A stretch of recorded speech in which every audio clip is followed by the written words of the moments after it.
Hey Joe, I like your show. I tell everybody that's my shit. And if you got a long ride and you like getting high, maybe go and take another hit. We gonna laugh out loud, that's what it's about. Nobody ain't safe no more. And Joe stands out even in the big crowd, cause the motherfucker's 6'4". Hey Joe, it's time to start the show. Up, up, and away we go. Mic check, and I like your flow. Everybody, here's Joe. Hello, everybody, and welcome to episode 8 of the Joe Prano podcast. I am Joe Prano, and I am especially excited for this week's episode. If you guys recall, in my teaser episode, I mentioned I don't know how long it would be before I have somebody on to talk comedy. Talking comedy with comedians, I think, has been done a significant amount in the podcast world. But a couple things happened this week that led me to this week's guest. The first one was I got many messages asking me to weigh in on Louis C.K. returning to comedy. And I thought, how weird would that be if I just sat and did a monologue about what I felt about Louis C.K. returning? So I had to have somebody to talk to about that. And then the second thing was I went over to Lachlan Patterson's garage sale this weekend, and he was selling the Kooks Bell. And I put out on Twitter that the Kooks Bell was for sale. We got multiple messages about it. And the high bid on Twitter got up to $45. I messaged Lachlan, and he said it actually sold at the garage sale. And then hours after that, I got a message from somebody that said, I will pay you $500 for the bell. Holy fuck. If you sit down with Lachlan for one final episode of the Kooks of Comedy, I'll pay $500 plus shipping. And I said, unfortunately, the bell is gone. But if I know that there's that kind of passion out there, I think I got to call Lachlan and sit down and talk some comedy with my old podcast co-host, Lachlan Patterson. We still have that tiki thing. We still have the totem. Let's throw that out there. What else do we got? Throw that out there on the Twitter auction. We got the signed surfboard still up. Yep. Oh, that's right. The surfboard. With all the guests signed. Isn't it nice to just be able to say surfboard and not even have to worry about it? Surf, dude. Surfy surfness. What's surf? You're wearing a surf mom hat? Surf, man. Wow. How you been, buddy? Good. It's been crazy, man. It's been crazy, right? Yeah. Since we last recorded. So for those of you who don't know, Lachlan and I used to co-host the Kooks of Comedy podcast together. My original podcast. I mean, I don't even know how many podcasts I've done at this point, but the first, the OG was the Kooks of Comedy. And I forget how many episodes we did of that, but right before I started, I said episode 8. And what'd you say? The Alex Ovechkin episode. It's nice. It's nice to have you back, buddy. Joe Prano. Thanks, man. So first things first, I have a lot of things I want to talk to you about that I haven't, we haven't sat down and done the podcasting in a while. But I got about a dozen messages in the last 2 days that said, "Hey, on your podcast, you have to talk about. I need to know what you think about Louis C.K. Coming back." So, what do you make of the return of Louis? I mean, we texted back and forth. I think we're on the same page of two things. Obviously the balls to just show up. That bothered me a little bit. Like he did just a drop in at the Comedy Cellar. He was not announced on the lineup. Now, actually. Moontown, as she's called on your podcast. Yep. Told me that's your theory. Significant other. My significant other said, "Well, that's what the media has suggested, but wouldn't that be what you would suggest?" Essentially, Louis could have called them and said, "Hey, I don't want you to be part of this, so I'm just going to say I'm going to drop in, but I want to ask you first if I can drop in." Mm-hmm. And the guy might have said, "Sure." So the owner of the Comedy Cellar, did you see it? He did an extensive interview. He did. I read it. Yeah. So do you think that maybe he's still just sticking with, like, maybe there's a theory that this was a strategy, but this is going to be how we play it no matter what happens? I think he's in a bind because Louis is one of the comedians, if not the only comedian responsible for making the Comedy Cellar as successful as it is. He put it in his actual TV series on FX. Right. So I think he owed Louis C.K. and I understand. I understand if Louis C.K. said, if you get a phone call from your house manager saying, "Hey, Louis is here. What should I do?" Whatever he wants. I'm sorry, but he started my business and he can ruin it. Yeah. And he did, in a way. He ruined it for a lot of girls, for a lot of people. And so, but that's unfortunately. I was talking to my manager about the whole drop-in and everything, and the one person that I still don't know who it was, but the one person that I was thinking of in this whole thing is who was the MC and what was going through that person's head. And I said to myself, I don't know that I would have brought Louis up. I don't know. I might have said You would have. I don't know. You already had to do it with Dane Cook. Yeah. You know what you'd do. But I didn't. I mean, Dane. Like, I'm not the biggest Dane Cook fan, but there's no. And you put him up though. Right. But there's no. Like, I wasn't even saying it in that I was in the judgment of what Louis did, even though it's obviously super creepy. I don't approve. I don't think he should be welcomed back with open arms. But just going like, I don't want any part. I don't want to be a part. I don't want to be a part of this story. I don't want to be a part of this return. Right. I don't want to be. Can somebody else? Can we God mic him? But easier to say after it's done and you get to look. But I'll tell you, when you're in it, it's happening, it's late, and it's all happening very fast. You'd be surprised what you end up doing. And I forgive everyone in the situation for doing what they did because you don't know what it's like to be in that situation. You can only sit from behind, wake up in the morning, sip on your coffee, and think about it. Right. But you don't have time to sit and then think about it. Let me get a coffee, Louis. And when think you're up about there, it. you don't have time to think. You don't. What's that from? Top Gun? That's Top Gun? Yeah. Oh, man. Well, so that aside, we're talking about Louis C.K. Right. If we talk about Louis C.K. returning, clearly I think it's too early because it's created a huge – everyone's got articles. Because my whole feed is different stupid articles. I've tried reading them. They're all stupid. It's all stupid. Now there's like the last one was 2 women didn't like the show. Right. And it's he like, did a rape whistle joke. Yeah. So there we go. So let's talk about the material. Right. That is what I feel like is the most. I think I would have sat in the room and gone, "This is the wrong material. This is all wrong." And apparently, and again, everything is sort of hearsay.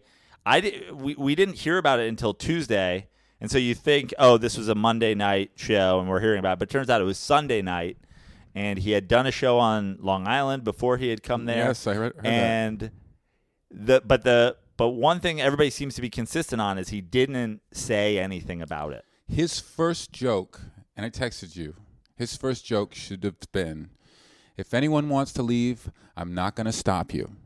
Right. That would have crushed. Yeah. And it would have broken the ice on what's really going on here.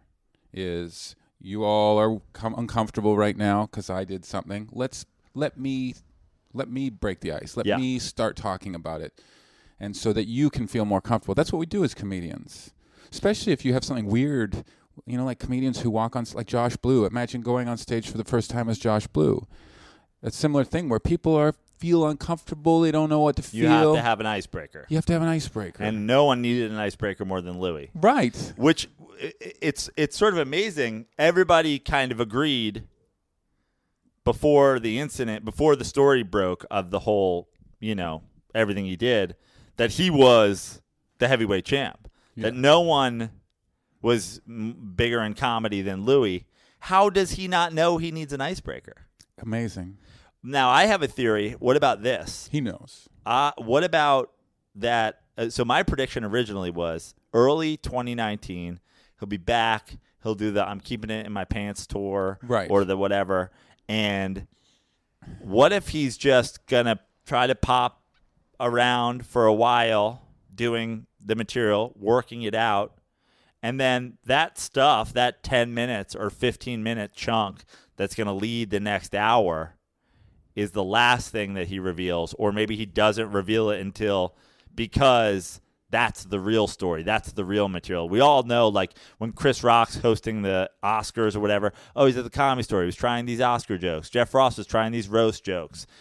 if you're really knowledgeable about comedy, you know the jokes before they debut. Any chance he's got that stuff, but he's saving it?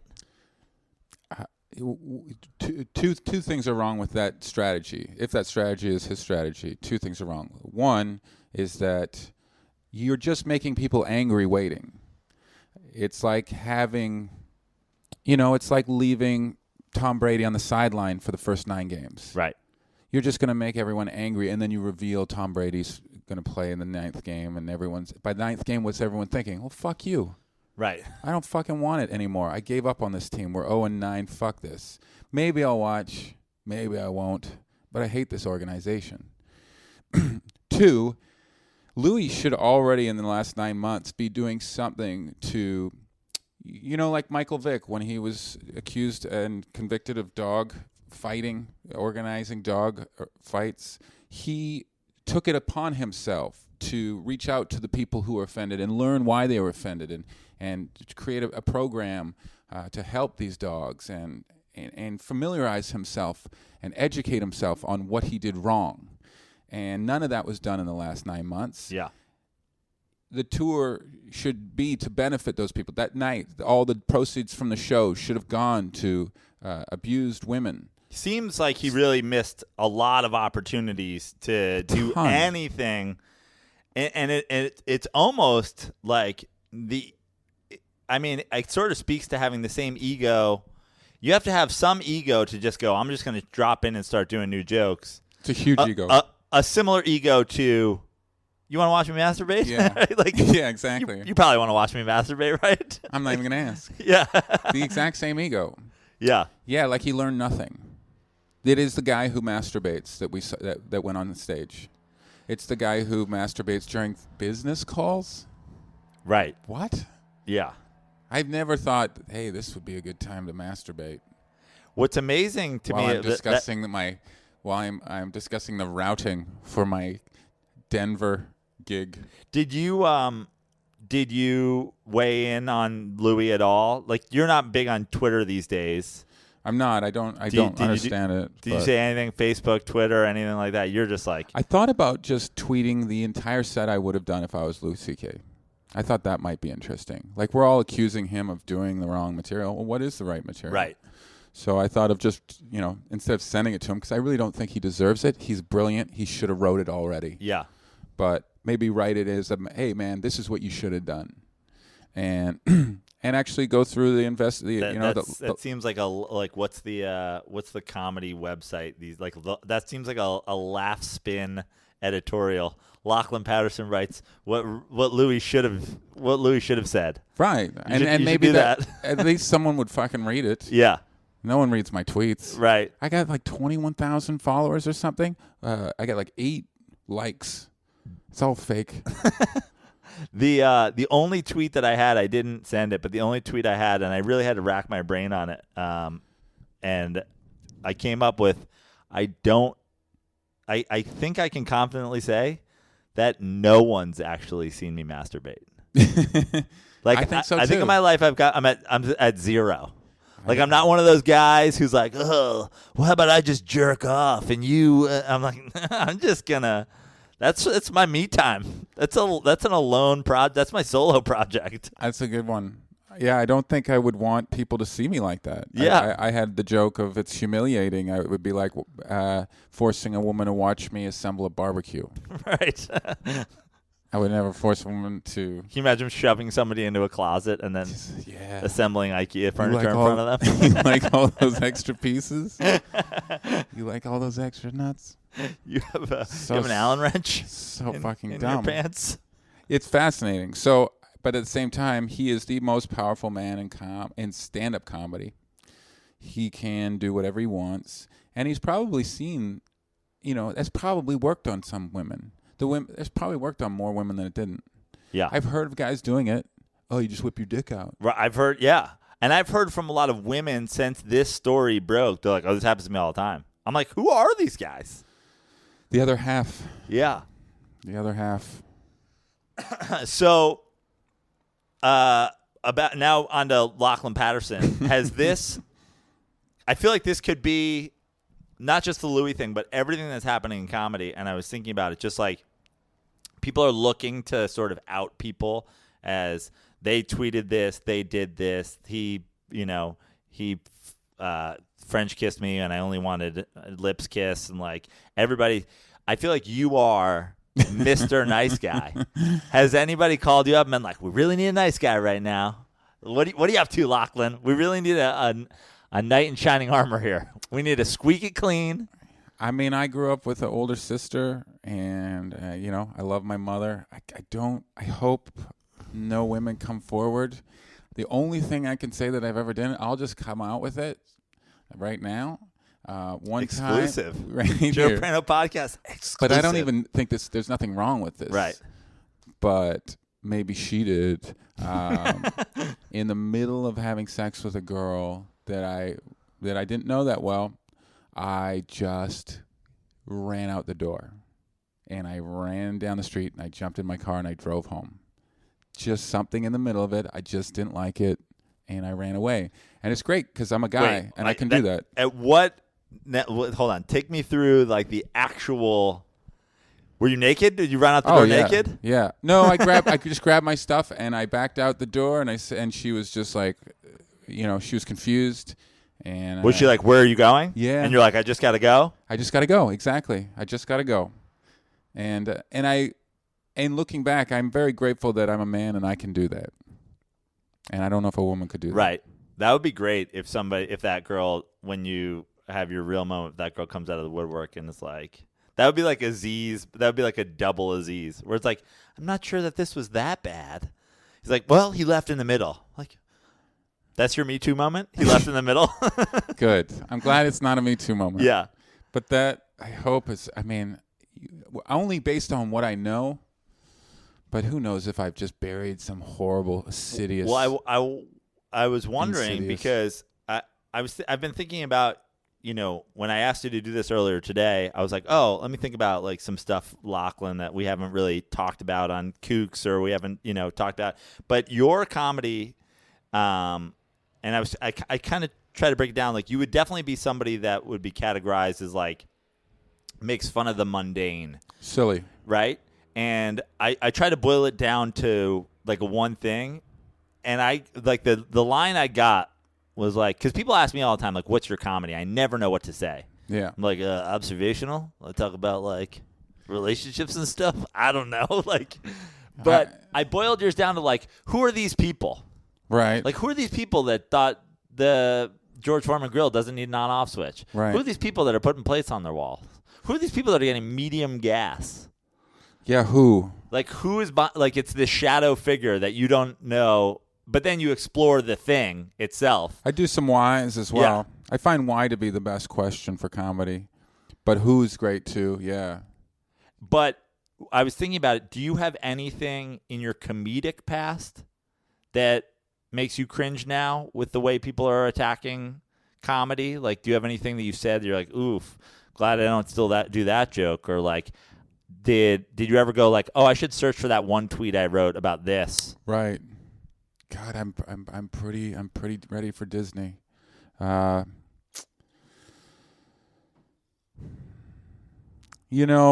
was watching. I don't enjoy that. I do the comedy I enjoy. So when a comedian just says something for shock and popularity, it doesn't hit that funny bone for me. Right. And I'm trying to hit that for people. I'm not trying to hit this guy's crazy. I'm going to fall in love with this guy because he's crazy. I want people to fall in love with me because I'm funny. And a lot of times what people say on stage isn't necessarily funny. It's just shocking. I've never been one of those comedians, and there has to be some comedy behind it, unfortunately, for me. Right. But and I would think that about you. I would think that, like, if I tried to go through your stuff, I would be like, oh, he doesn't have anything to worry about. But then I also think, like, even stuff in relationship. I mean, you used to do the women video games joke, right? It's like, that's totally harmless. But now, I think even if you went on stage in 2018, you might have a woman who's like, why does it have to be women? Why does this have to be a gender divide in the video game design? God. And I didn't know if you were thinking of ever like, oh, I have something in my is there any? Does you have anything that's cringeworthy to you? I did that joke in New Mexico last week. It still works. It works. Yeah. It's still. Where were you in New Mexico? Everything, at a club? I was at a college, New Mexico Tech. Actually, Eddie Ift hooked me up with the gig. So you're at a college? I did a college. Wow. Dude. So that's full of engineers, full of very young, bright minds who get offended easily. So I think nowadays it just takes more explanation. Right. We all have to, as comedians, explain a little bit more, which is boring. Honestly, there's more setup, so you're not going to laugh as loud, ladies and gentlemen of the future. You're going to have to not be offended. You're going to have to ask the comedian to add an extra sentence to every setup, and just saying like, here's why it's okay. Yeah. Yeah. Relax, everybody. Yeah. Or I'm not one of these people, but right. Or yeah. Which does like you said, you're going to laugh a little bit less because the timing of it gets ruined with that. The timing of just setup, punchline. Yeah. I've already done that with some of my jokes. Like, oh, well, not me, but, you know. But it makes room for a comedian who is willing to take the risk. There's a lot more risk now, and with that risk comes more reward. So if you can pull it off, if you are talented enough to pull off a joke that, I've always said a joke isn't offensive unless it's not funny. Michael Richards isn't doing comedy because he's not funny, not because he's racist. Right. There's lots of comedians who have said way more racist shit on stage and succeeded. So you just have to be funny.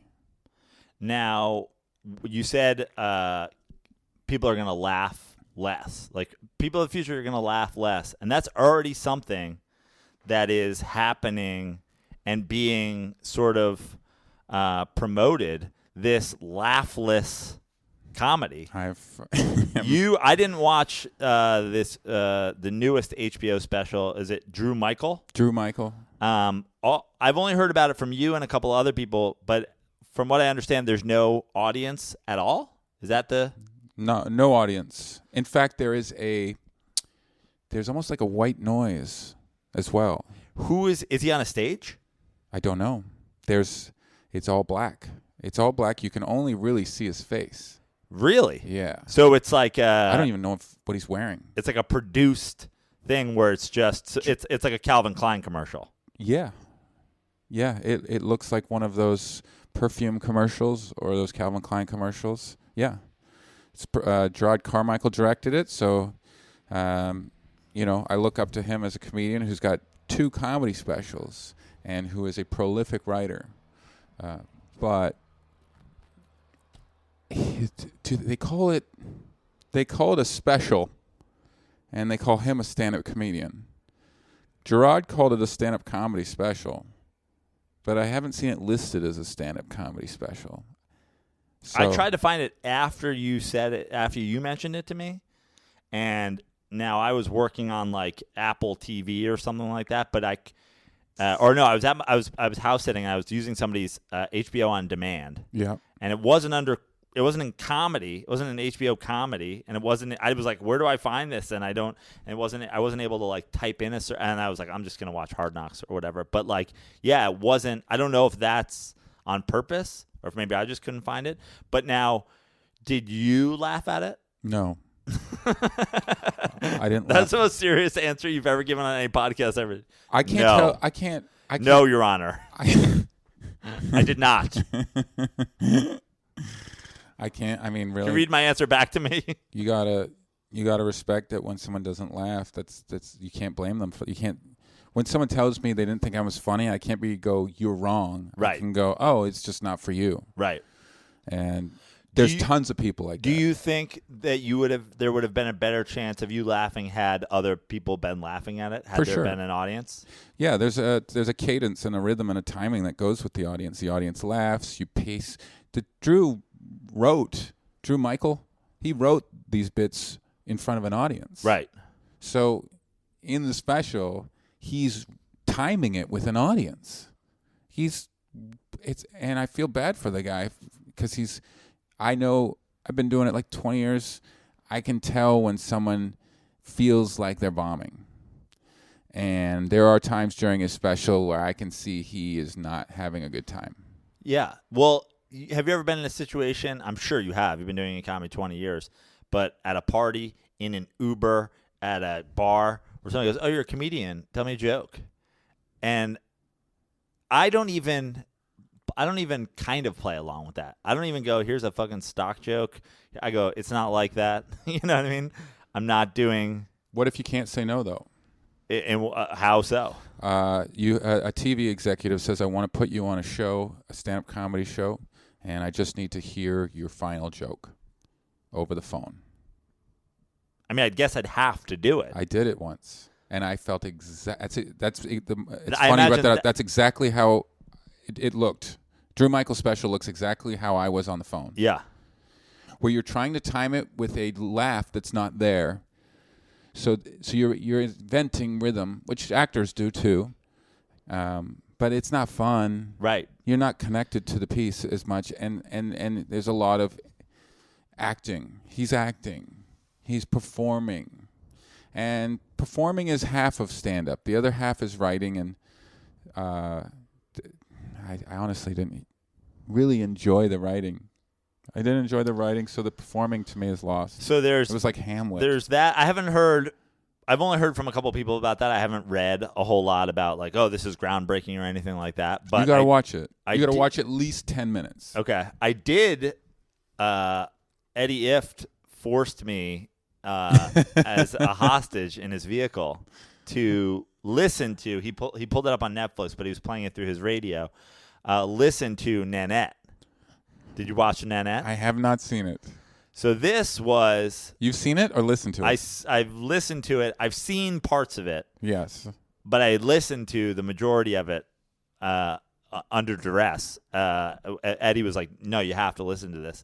And that one was, she actually gets to a point where she goes, "Okay, that's my last joke." Up to that point, I was like, "Oh, those were jokes." But she actually at one point says it, and then that's not a good way to close. And then proceeds for 20 more minutes to just like read men the riot act and like read white men specifically, like, "White men, be better. Here's why." Okay, well, this isn't for us then. Right. But she wrote an entire special, and of course we don't get it. Yeah. But that one at least is being hailed as like, this is what comedy is going to be. Do you feel any pressure? We talked about, sort of working in the mundane and the silly. Do you feel any pressure to adjust your act at all for like the shifting tide toward people wanting to hear about, pull your socks up or whatever? Do I feel any pressure to sock more? I'm sorry, that was mean. But honestly, I got into this business because when I was a little kid, when I was 19, I went to a comedy club for the first time, and I got to see Robin Williams crush. More than, the energy, the feeling I had, the goosebumps, this experience, and then moving to L.A. and seeing Dane Cook before he was Dane Cook, and the Crush, and all these different guys along the way that no one even have come and gone, and Dom Herrera and Dave Attell. These guys who can just absolutely crush, and even,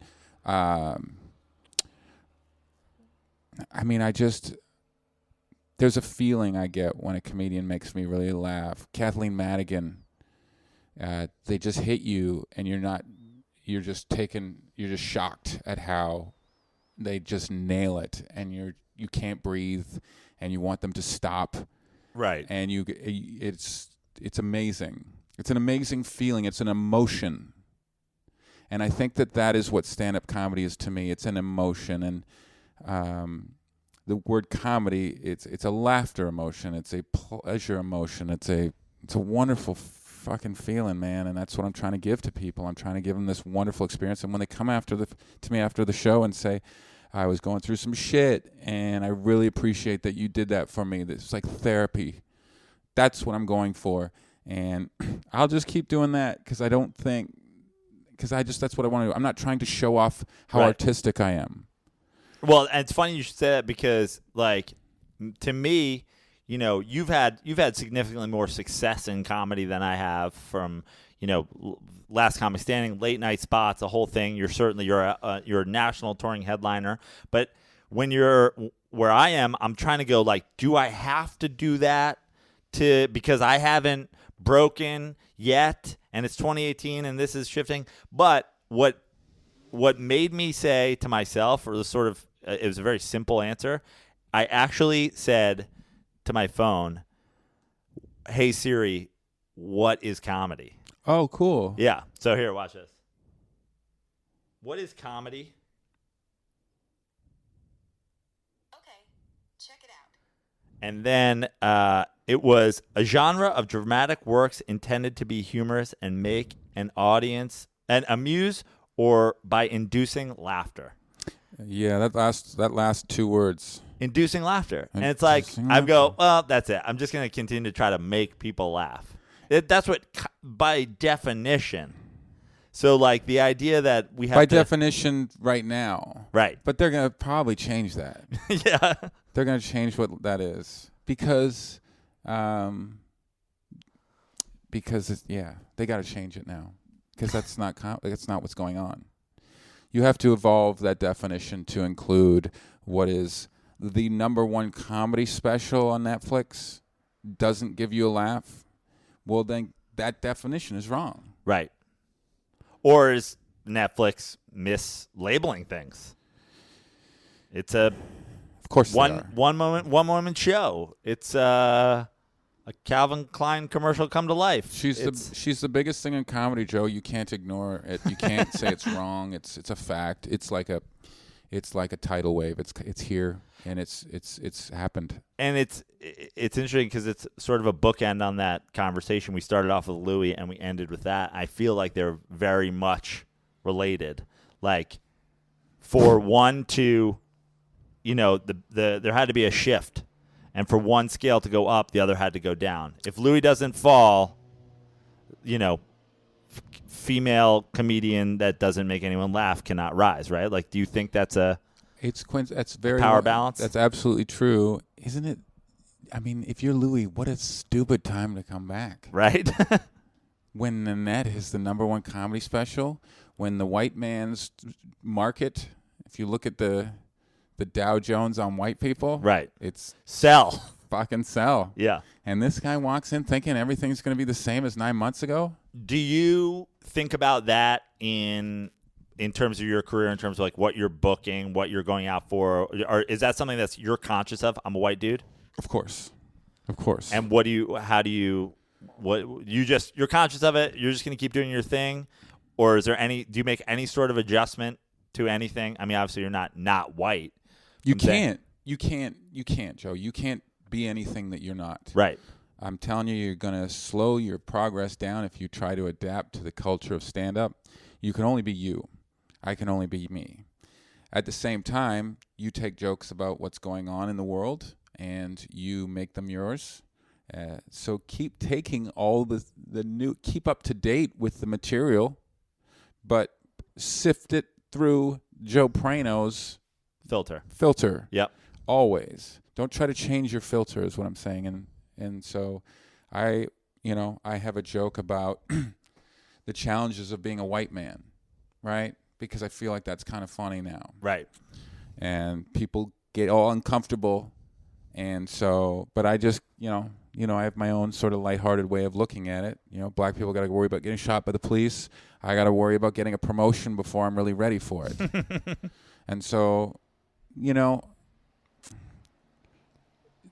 there's all sorts of hate on white people, and you just have to use it to your advantage. Someone gave me the wonderful advice: weaponize what you have, even if it seems like it's actually a detriment. Turn that around. Everything everyone tells you about you, turn that around and use it against them. Anytime a host gets on stage after me and says something about my act, if the audience laughs, I take that from that host, and I use that, and I found that it's been very helpful. like I said,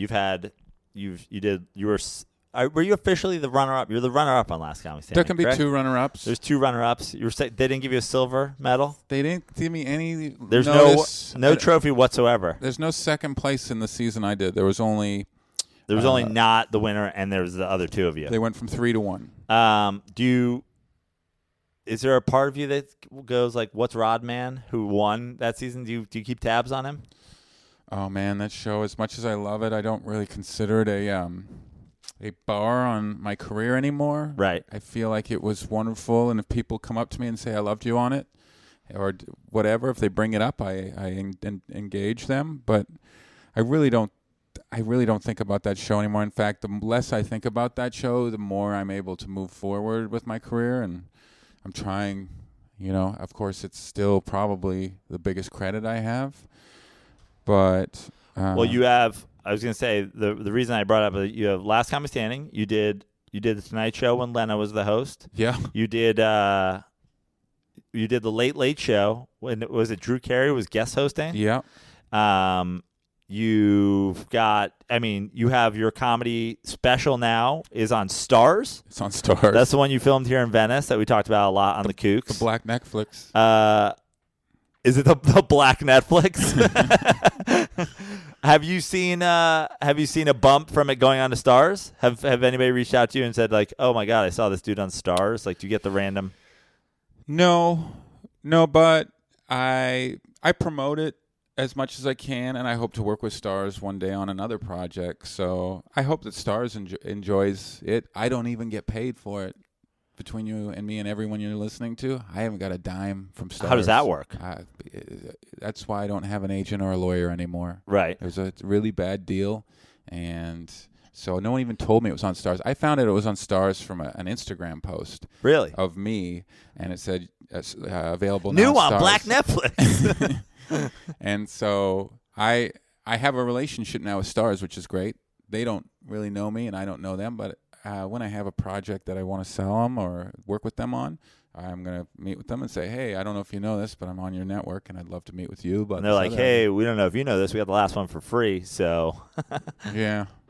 But. This one's not free. So was there was the CISO. That's where it originally aired. Yeah. And then it was just nowhere. Available nowhere. Available nowhere. And then it was available on Stars. Yeah. Interesting. Life for Live in Venice. I know. But a learning experience, wonderful learning experience. And if I could share my experiences, my advice with anybody, it's you could do if you can do stand-up comedy, you can produce anything. Get your friends together, make a few phone calls, offer cash to anyone who's willing to help you, but keep your property.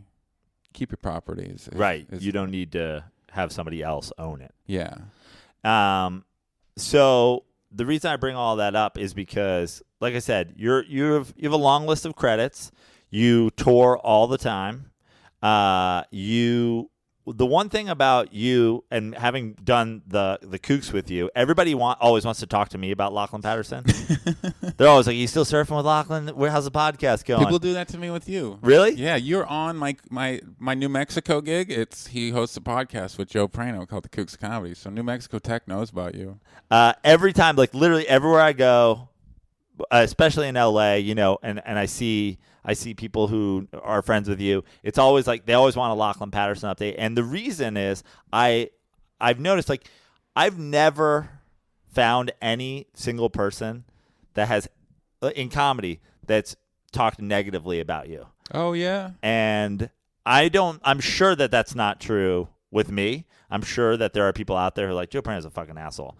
And I generally think I'm a pretty nice guy, and I had somebody. You are a nice guy. I had somebody tell me I forget who it was, but some comedian actually heard somebody talking shit about me. It might have been Fairbanks.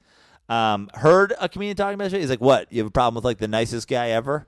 And like came into my defense as me being a nice guy. But I'm sure there are people out there that I rubbed the wrong way. But you have a ton of credits.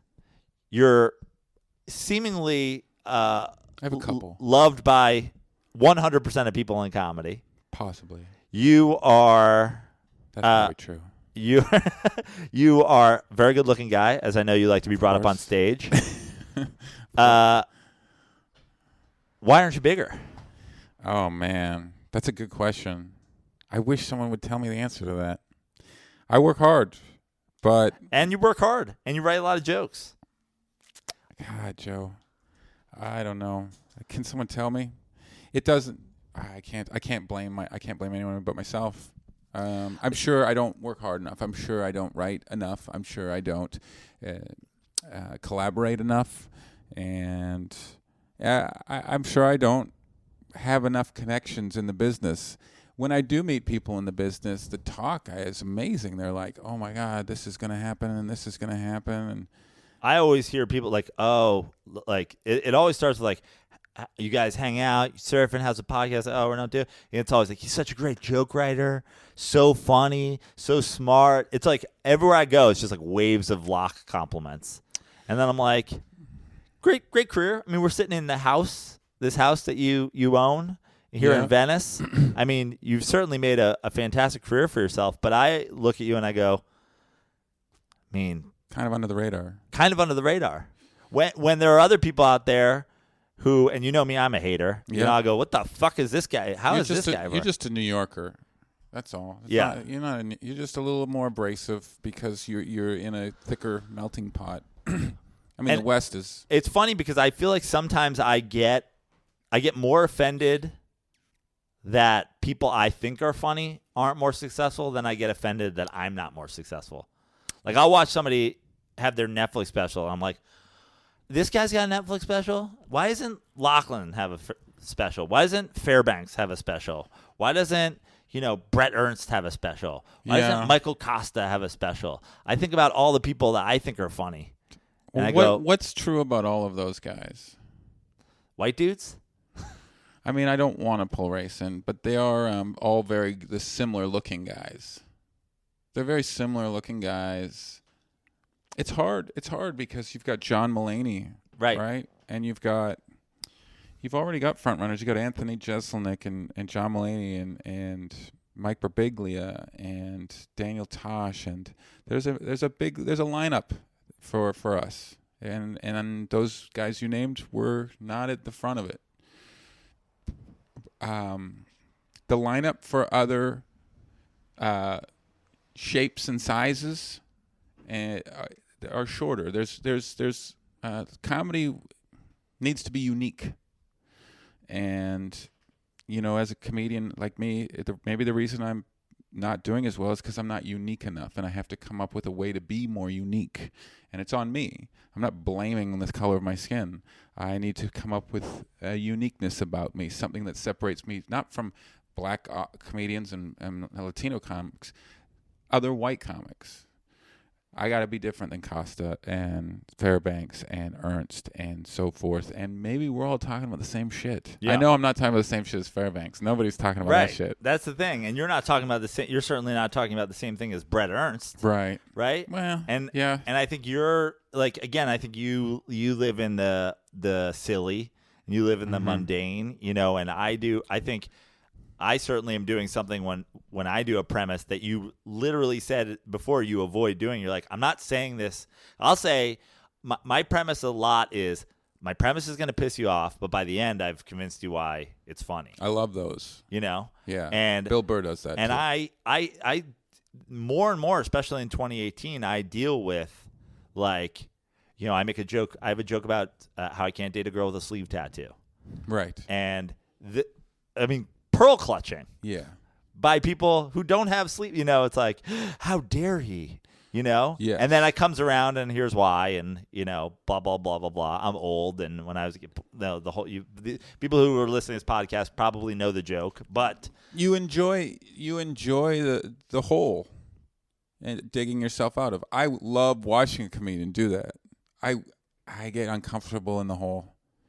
When Bill Burr says, "I'm tired of all these gold digging whores," yeah. And then he goes, "Let me explain," like 5 seconds later. Yeah. For that 5-second pause where he just lets the audience hate him, I can't do that. And that's brilliant. Yeah. He knows he's got the ladder. He's just not showing anyone the ladder yet. Now, did you like you said you think maybe you don't work hard enough? You're not, but you are already since that last special. Have you already recorded your next thing, or are you in the process of? In fact, I just got the edit back today, and I have to listen to it. But because I have all the, like I said, produce it yourself. Because I've been producing it myself, I have the opportunity to record multiple sets, and I've recorded about 10 sets, and I'm about to listen to the last one and the last weekend that I recorded, and with all the edits, and see if it's the one. And if it's the one, I'll release it. And where was that recorded? It was recorded in the Pacific Northwest. Your homeland. Yes, I did shows in Oregon, Washington, and British Columbia. Sorry, Alaska. I know you're part of the Pacific Northwest, but I didn't make it up there this year to record. It's pretty far. Alaska? Yeah. It's not as far as you think. Well, I just mapped it thinking, because when you look at, I was up in Seattle, and you look at the coast there, you're like, oh, you could drive up to, it's as far from L.A. as New York is. Like Is it really? Yeah. Wow.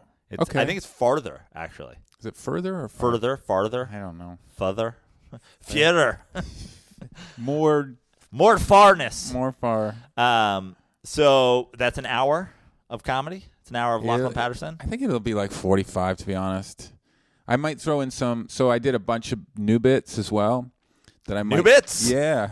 Some new bits, dude. Do you have a new bits section on this show? I don't, but I actually have that on here. I was like, new bits? Let's do new bits. Should we do a new bits? For sure. But yeah, I'll record. I'll release it when it's ready.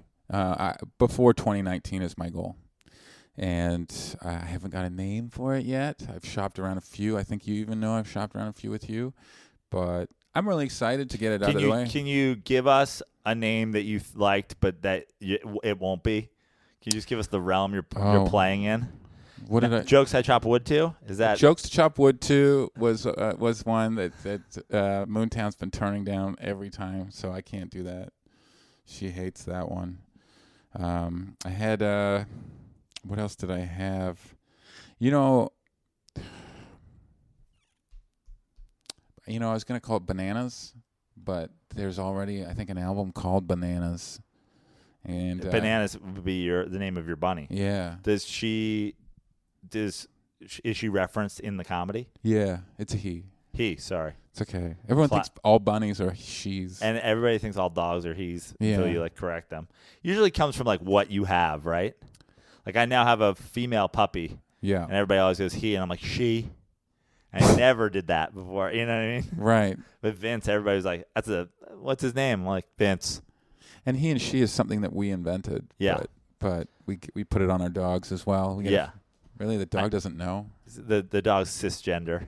The dog has no fucking clue. That's well, I could preview a new bit for you. I can't figure out figure out the wording of it, but I don't have a notepad, but we'll do it. New bits. I want my child to be whatever gender is associated with ice cream. Just because I want to have a Carvel cake at the gender reveal party. I don't need a blue cake or a pink cake. I just want that chocolate and vanilla ice cream cake with the crunches in the middle. That's your favorite? Which gender is that? Which gender is that when we cut open that cake? Oh, I get it. So you want a blue cake? Or right. Well, that's the thing they do now. Like they cut into the cake. The cake's blue. You had a boy. You're having a boy. No, you got to explain that because that's something that you only see online. The gender reveal party. A gender reveal party. I've seen golfers have a ball that's pink or blue. Yeah, guys are hitting softballs. Like there's all kinds of these gender reveal parties, which is I also find it funny. This is not part of the bit or potential bit, but the gender reveal party started happening at the same time that they tried to started getting rid of genders. That's part of the bit now. It is. Yeah, that's definitely part of the bit. That's a good setup for the bit anyway. Yeah. You have to include that. I love that we created these gender reveal parties, but now we have to also be sensitive to the fact that who knows what this kid is. Yeah. I mean, it's ridiculous. I just want my kid to be an ice cream cake from Carvel. What gender is that? Skin color. Yeah. Eddie has one where he says, I just wanted the cake to be chocolate so I could leave.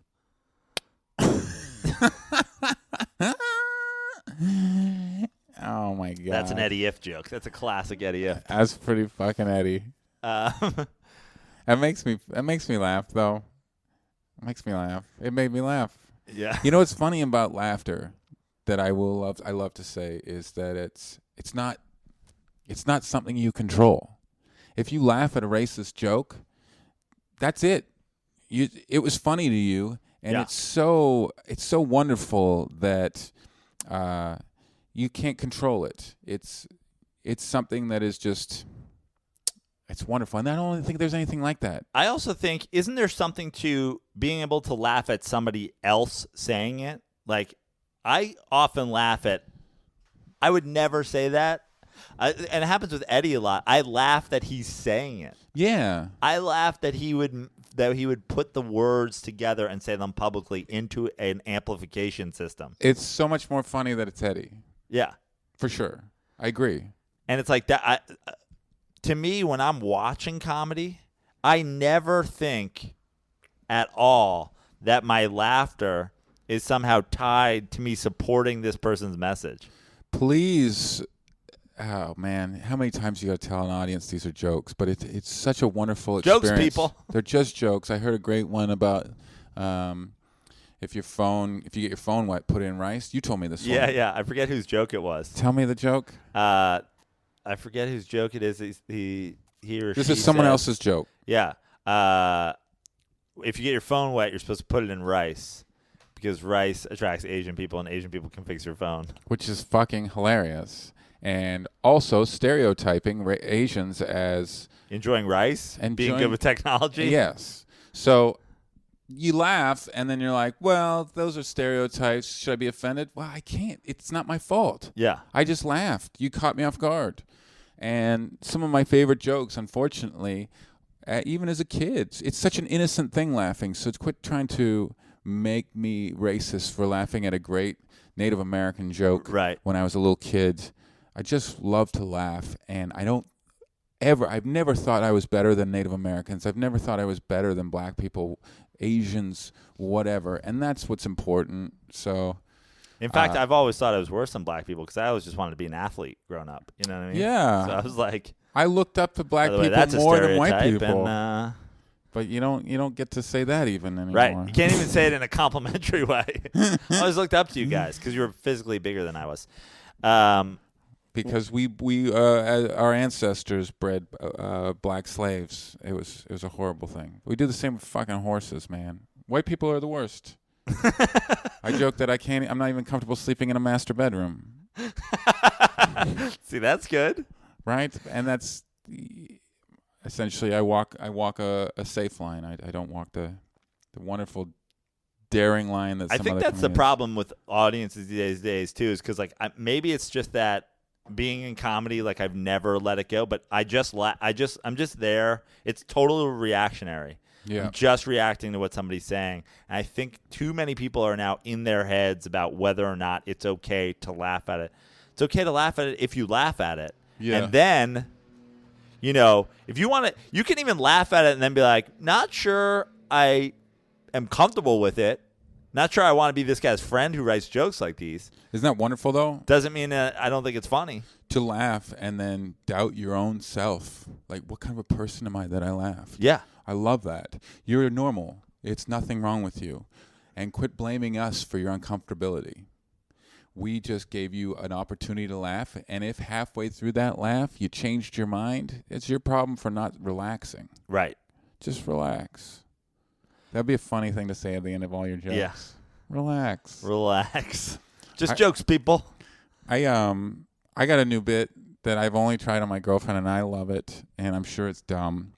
But she told me, because she's pregnant now, and I can say that, I guess. We're gonna have Congratulations, by the way. Thanks, man. I was going to ask you if we could talk about it because I do have your girlfriend being pregnant questions. Okay, but let me hear the new bit first. Maybe she's not super comfortable yet, but yeah. We're 3 months pregnant. I'm gonna have a boy, so there you go.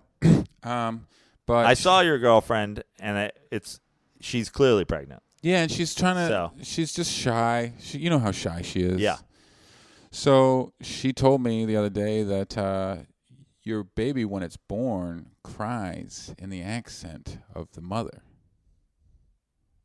That's pretty weird, hey? Yeah. Which means if the mother is Australian, the baby cries like this.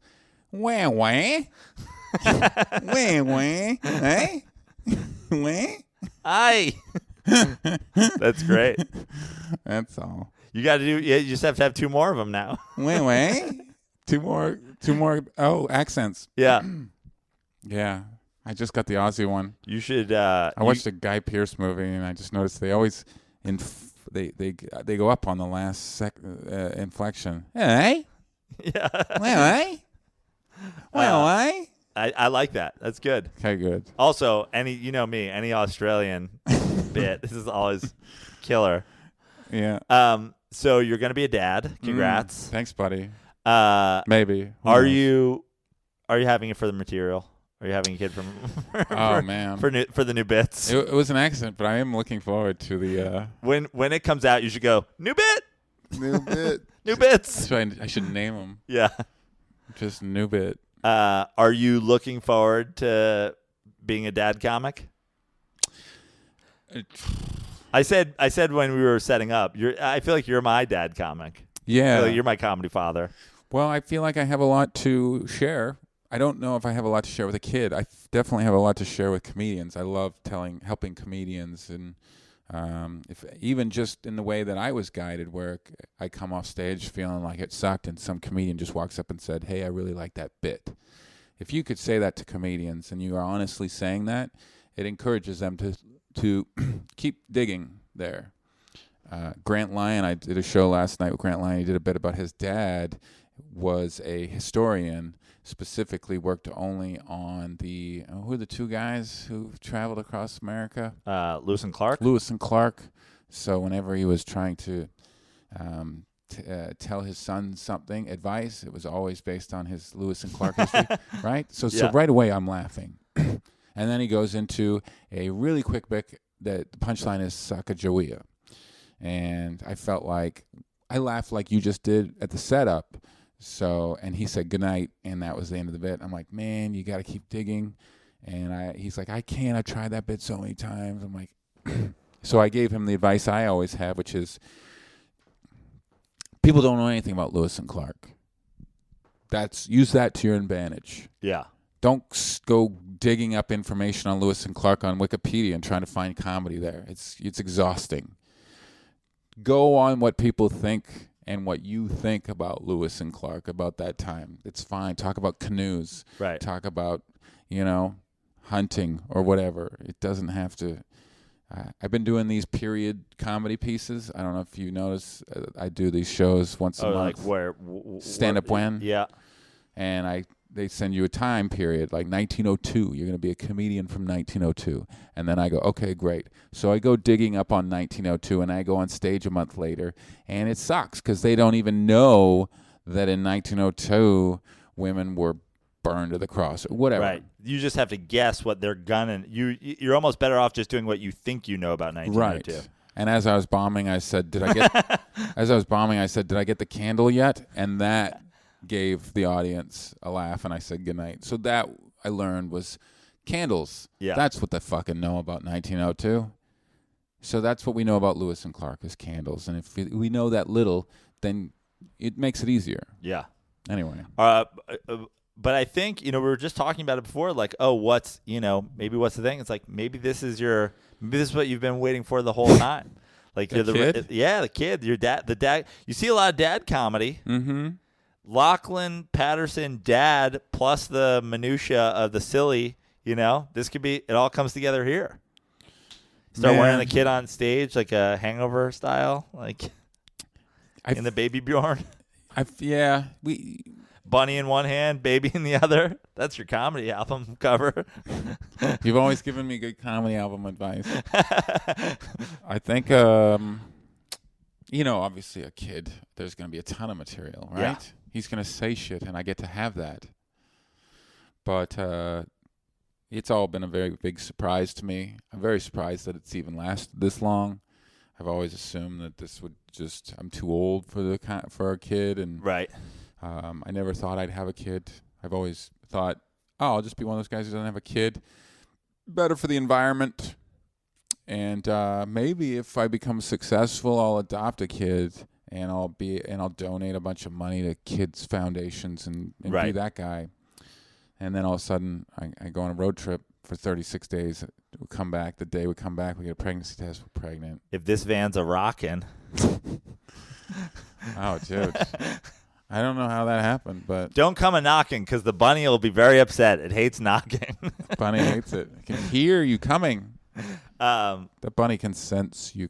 this is something that you hear now a lot asked to like football players, right? Like, would you let your kid play football? Would you let your kid do stand up? I'll let him do whatever he wants, but man, Have a trade? It's just a bad. It's a bad move. It's a bad move, and that's why I will never name him Lachlan Patterson Jr. I'll never put him under that sort of what's that called? Just name Pressure. him LeBron James Jr. Oh man, I mean LeBron taught me that. Yeah. That was his regret, naming his kid LeBron James Jr. I have the same regret. I would not do that. I would not put my kid under that pressure. I don't even know if I'm going to give him my last name. Yeah. You don't need to give them your last name. Right. I can call him. You don't need to give him Steve any Jackson. last name. He could just be Cher. That's You know what I true. mean? One name. I mean, I'm not going to give my kid my name. I'm not going to do a Joe Prano because, I mean, just the credit card debt alone will cripple the kid. Right. Kid comes out with credit card debt. let him start with his own Yeah. pieces of the puzzle. Let him do his own thing. Now, If he wants to be a girl, hey man, we'll go shopping for girls' you clothes. and Moontown, Mm-hmm. not married, having a kid, very Venice of you. Live from Venice. Very live from Venice. Really? Was that something you considered with the baby, or that's just completely separate? I mean, isn't there like stuff with like, you know, insurance and all that jazz? I think I asked you about this with your green card, and you're like, it actually makes it harder We should talk about it. Yeah, I should talk about it with her. with her, not with Yeah, me. no. You're like, we're talking about it. No, there's a lot. I should talk about this with you, Joe. That's a great point. There's a Maybe you lot. can help me out. There's a lot of stuff that's, we're really 3 months. We probably should get started on taking classes, and I don't know. I don't know anything. Right. But yeah, that seems like something. I think it's fine if I say this, but Tommy Johnigan had a kid with a girlfriend, and I said same thing to him. So you're gonna get married? And he said probably so that my kid doesn't get people asking him awkward questions in school and have to be put in an uncomfortable situation where he has to explain something he doesn't understand. That made sense. Yeah. At the same time, fuck those kids. Also, like I said, very Venice. Like Venice, I don't think anybody's got that question happening to them in the Venice country day school or whatever, where everybody rides their own bicycle with a surfboard rack or rides their skateboard to class. And what percentage of like young Venice kids do you think parents are unmarried? Probably a fairly high percentage, probably significantly higher than the rest of America. I think it's the future, man. Well, I don't think it's the future. I think a lot of people need to get married. You need to get married if you don't trust your husband or wife, for sure. If you don't know if they're going to leave, trust them. Trust Right. me. Get married, man. Get a contract. Because if you think they're a little jittery, nothing like a contract to Yeah. really settle them in. You got to be covered. Yeah. Cover your ass. But me and my woman talk all the time. We have an arrangement that I know is agreed, and I don't need a lawyer to help me make sure that she sticks to our bargain. Right. And vice versa. We have integrity. We have character. We both have built it together. And you got a bunny. Yeah. It's like, who gets the bunny? I mean, if we're going to split them up, Yeah. I love that bunny. Dude, he's so fucking cute. He comes up. He wakes me up in the morning by licking my face. Every day, just he sleeps in the in your bedroom. We have the door open. He can come in, but he wants treats. So he gets me up and he's like, "I want treats." It's amazing. Yeah, it's pretty cute. It's like in every sitcom where the kid wakes up the dad in the morning, like, "Hey, you make me breakfast." You get a bunny hops into bed. Now you're gonna. I mean, talk about a sitcom to be. No, not married, bunny, baby. What is this? I mean, We could. Yeah. Hey, NBC, do you hate money? Could you guys call me? I don't know if I need cameras in my house, but yeah, I think they're missing out on a golden opportunity. Yeah. Do you have any more? You have any more new bits before we wrap up? I think you just gave me the. I'm trying to do one. You love doing new bits. That's why do love I was gonna offer to you. I didn't want to steal a segment from our segment. This should be the podcast. Yeah. New bits should be a podcast. New bits. I could do one more. I mean, I just tried it for the first time last night, and it's about how like the internet doesn't want you to throw anything out. Every time I throw out an email, it says archive. Do you get that too? Yeah. Where is that going? Like to some secret basement? Yeah. So in case you want to just, in case you're going to do a cold case investigation. Some old lady down there that's just like, welcome to the archives. You looking for that yoga studio email? Yes, I believe I found that away recently. So 2014 Nordstrom 40% off sale? Must be here somewhere. Let's just go down the rows. Like Ghostbusters, the old lady in Ghostbusters? It'd be great. That's a good sketch. It's like going into your archives. Welcome to the archives. Trying to get a whereabouts of a cryogenic therapy email. 50% off. Yeah. Yes, I believe that's coupons. Where did I? Follow me. Yeah. Grab a basket. And I feel like that. It's like that room where they bury the Ark. Yeah. You know, that warehouse where they put the Ark in Raiders Lost Ark. Just the archives. Relax with your archives. Yeah. I don't need this ever again. I don't need to go back to it. No, I just want trash. I just want to throw it out, but you can't. It just archives it, and one day I was like, let me just clean out my archives. You can't find them. No, I don't know nowhere. Where are they? Exactly. Where did I archive that? That's all I got on that. I like it. It's good. It's a good beginning. Yeah, it goes with some other trash shit about like when you delete your trash and it says, "Are you sure you want to delete?" Like I don't need my garbage man coming into my bedroom at 6 a.m. Hey, you sure about this Miracle Whip container? Yeah. You sure about this tuna can? Just want to double check before I throw this into the truck. Hey, you absolutely positive? I went to sell an iPhone on eBay, and I sold it, and I had to delete the everything. Holy fuck. Yeah. So you click clear entire phone. Are you sure you want to clear? Yes. And then it says something else. Are you positive? I said yes. And then it keeps doing it. Yeah. Are you absolutely positive? Super duper sure. Come on. Come on, guy. What are you thinking? Deleting everything? Just take a couple of days. This is everything. I'm going to come back. Even your archives? Tell you what.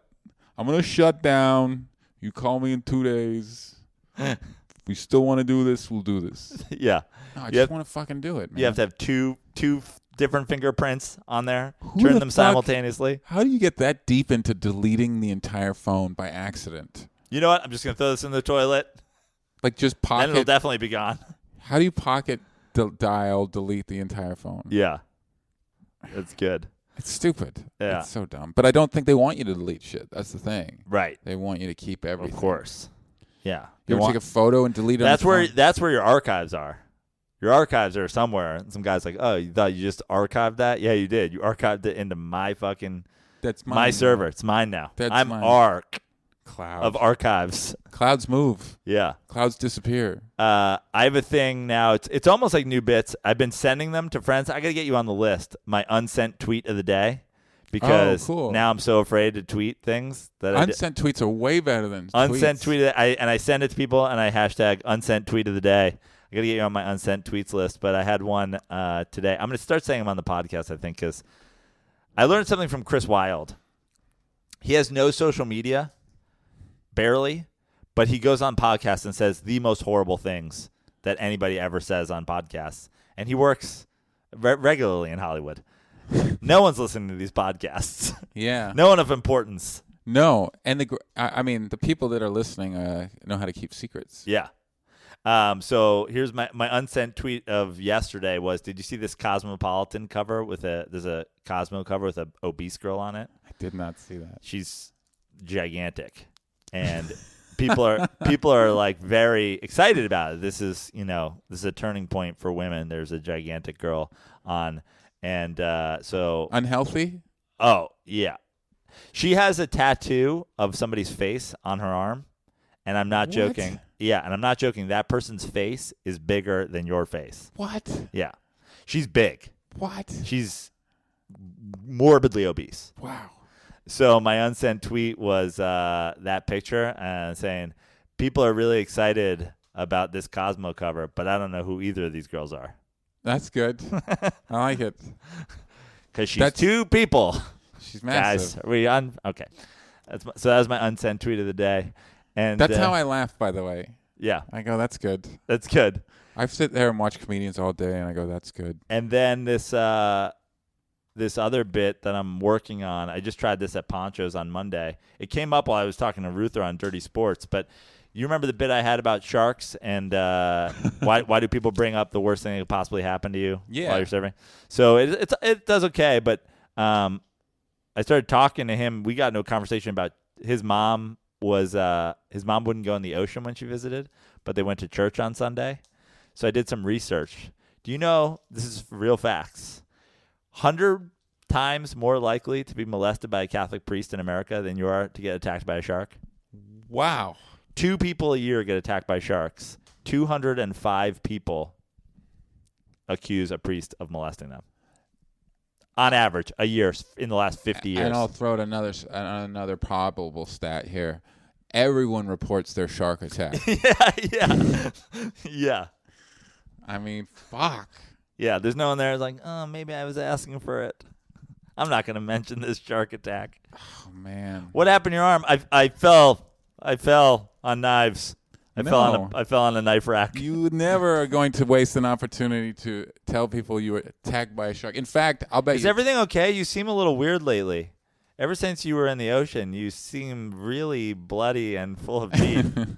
No, everything's fine. Nothing happened out there, I swear. Yeah, exactly. No, I don't want to talk about it. Yeah, that's good. That's a good addition because I actually have I tried to write it out, and I have in there, and that's just the people that are reporting, right? Yes.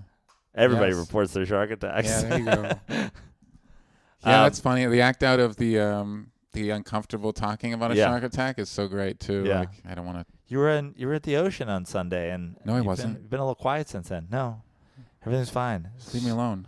Yeah, beach as usual. What's that scar on your leg? Where's your leg below the knee? I gave it away. I don't like it. It's fine. Nothing happened. I gotta go. Yeah, so I did it on stage the other day, and I didn't even really have a closing joke. I love it. I just said, yeah. So stop asking me, if I'm afraid of sharks, but also, what the fuck are any of you going to church for? Like, how are you going to church? Like, Fuck. stay out. Yeah. They should do Jaws about priests. Where'd you get that stat? So I just looked it up, and I just looked up shark attacks, and I found actually the same range. So the range I found was since 1950. On average, 2 shark attacks a year in the United States. That includes Hawaii and Florida, which actually has more shark attacks than Hawaii. And then I don't even know how to get those out of there. But and then 1 shark attack every 2 years on average is fatal. So half of a fatal shark attack a year. On average, since 1950, 205 people per year accuse just Catholic priests of molesting them. I love that you're doing research on shark attacks. Yeah. I mean, and God, can you imagine the Google watcher, like the people who are like, this guy's doing shark attack fucking research and priest fucking research? I would read that article. Yeah. If you wrote an article on that would make it in the stupid inertia or whatever. Yeah. That's a great weird stat. I've always said it's lightning, right? You're more likely to get struck by lightning. But sexual molestation is a much more stronger fear. And funny, I could see the poster already for the But people willingly. A priest coming up from the under the water and a little boy swimming on top. Yeah, just the Jaws poster. That's a mouth open priest coming up from underneath a half naked swimming boy. Little Billy Kittner, or whatever his name was. That's hilarious. We're gonna need a bigger something, right? I don't know. Yeah, we're gonna need bigger handcuffs. Blockbuster. Oh, so man. that's it. That's it. That's our show, Locke. Thanks for having me. Where can people find you, watch you, see you? Lachlan Patterson live from Venice Beach. It's on Stars. Is on Stars. They can also. Don't worry, I'll edit that you called it Black Netflix out because you can't say that anymore. I can't. You can say African American Netflix. Oh, I think that the friends, my African American friends, would prefer being called black. Honestly, you should talk to Stars now that you have a relationship with them. Have you guys thought about just changing your name to Black Netflix? Blackflix? Blackflix. So Live from Venice Beach is on Stars. Yeah. And they can also check me out. They can go to LachlanPatterson.com. I just posted all my latest dates.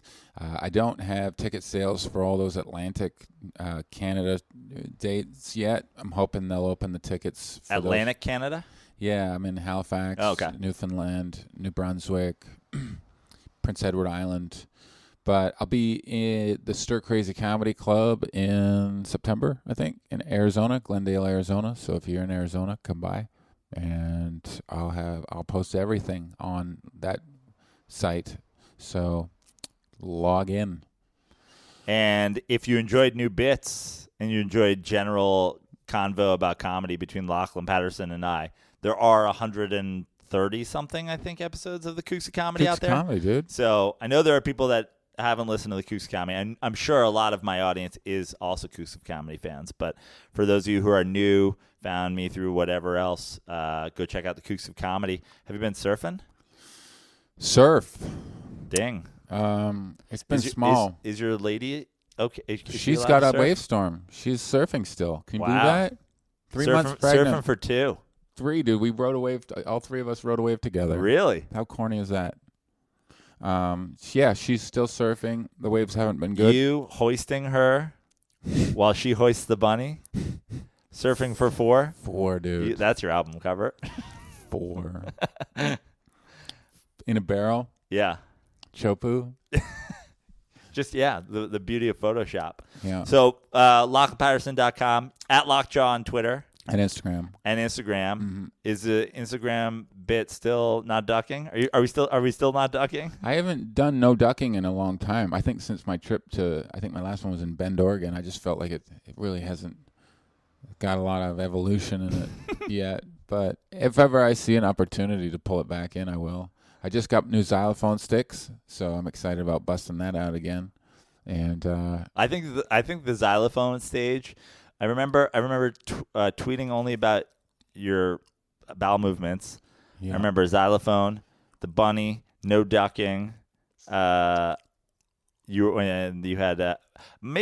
think xylophone's my favorite Instagram shtick besides the talking nutcracker. That was an all-time classic. Oh yeah, thanks, man. That was an all-time great. Found a nutcracker in an alley. So check out Lachlan. Go see him live. One of my favorite comedians to watch. I said like I started the show saying I didn't know how long it would take, but people were saying, "Hey, you got to talk some comedy this week." No, I had a first person, had my leadoff hitter, my Ricky Henderson of comedy talk on the Joe Prano podcast. Had to be my comedy dad, Lachlan Patterson. Thanks, man. So thanks for being here. Come check me out this weekend up in the Bay Area. Next weekend in Chicago. Headlining my first weekend. Where? The Comedy Bar in Chicago. Nice. I think that was on my comedy to-do list for 2017 that we did on the Kooks of Comedy, but it happened in 2018. Comedy Bar, live Dirty Sports Podcast Thursday, me headlining Friday, Saturday, Sunday, JoePrano.com for all dates, at Fix Your Life on Twitter. If you like the show and you want to support it, go to patreon.com/Joe Prano. Everybody, this episode happened because those people that support on Patreon have a direct line to me, and they were like, "Hey man, what about Louie? Hey man, you guys sit down with Lachlan soon. And I was like, fuck, all right. You guys are the ones that are showing true support, and I got to listen to you. So thank you for making this episode happen. And if you want to be a part of that crowd, patreon.com/Joe Prano. I don't know if you know this, Lachlan, but my theme song is a Doug Ray jam. Of course it is. So I'm going to let you do the honors. Cue Doug Ray. Hey Joe, I like Joe's show. I tell everybody that's my shit. See, I had a long ride, turn the volume up high, and the time flew by so quick. I laughed out loud, that's what it's about. I really don't feel safe no more. And Joe stands out even in a big crowd, cause he drinks till he hits the flow. Hey Joe, it's time to stop the show. Pack it up and away we go. Donate cause we almost broke. Everybody, that was Joe.